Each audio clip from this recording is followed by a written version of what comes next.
Hey guys, just want to do a quick video real quickly. I guess you can tell by the title what this is going to be about, but last night I was watching our local news on ABC, our ABC affiliate, and I generally don't watch the ABC Nightly News or Nightline, whatever the show it comes on afterwards, but the title, the opening credits, the reporter kind of caught my attention. He made a reference to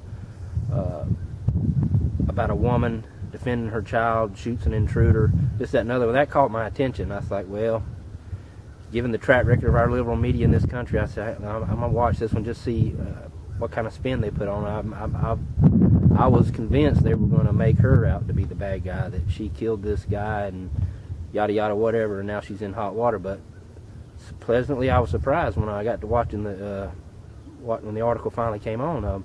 Apparently they didn't give a lot of details about her background and stuff, but she's a young mother, just newborn child. Her husband had just passed away, I think a week before. She had lost her husband, and she was home alone.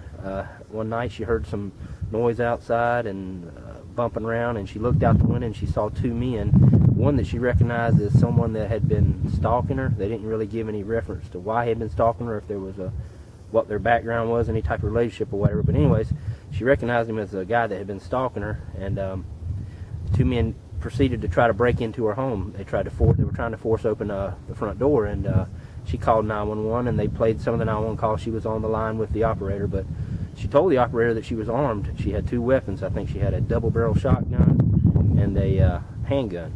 And anyways, like I say, she retreated to her bedroom and was on the phone with 911. The guys continued to try to break in. They finally forced the door open, and as soon as the guy entered the residence, she shot and killed him with the shotgun. The second subject ran off. Turns out, like I say, the guy had been stalking her. The one she killed was the one that had been stalking her. The other guy was just a friend of his that came along for whatever reason. Turns out he was armed with the one that was killed was armed with like a 12-inch hunting knife. So that tells you right there what his intentions probably were. The kicker is they praised her for, like I say, for protecting herself and her newborn baby. And like I said, this goes along with that a video I did a while back called When Seconds Count, talking about law enforcement in this country, how when you call 911, we're not always there instantly. You better be prepared to defend yourself, and this young lady was prepared. Someone had showed her how to use a shotgun. She was prepared to use it. She used it, and used it effectively. It stopped the threat. The other guy ran off. And like I said, it goes on with that video because it turns out it's in Oklahoma, and she apparently lived in a rural area out there.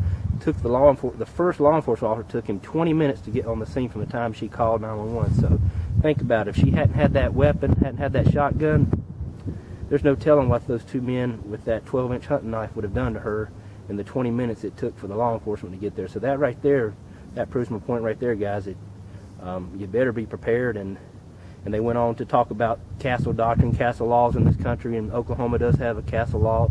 And I think it's like 30 states now in this country that have castle laws, 20 that do not. And they brought on some liberal professor who explained it, and how you are obligated to retreat, and this, and that, and the other, and not to defend yourself, but if possible you have to retreat, and that's a bunch of nonsense. I'm telling you, castle law is right. I mean, a castle is a man or woman's home is your castle. That's your place. That's a place where you should feel safe.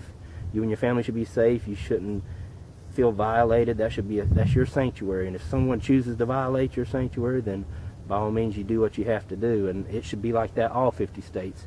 That's just common sense. You have a right to defend yourself. It's a God-given right that I don't understand these legislators that don't believe that. But anyways, it was really it was refreshing. It kind of caught me off guard that they actually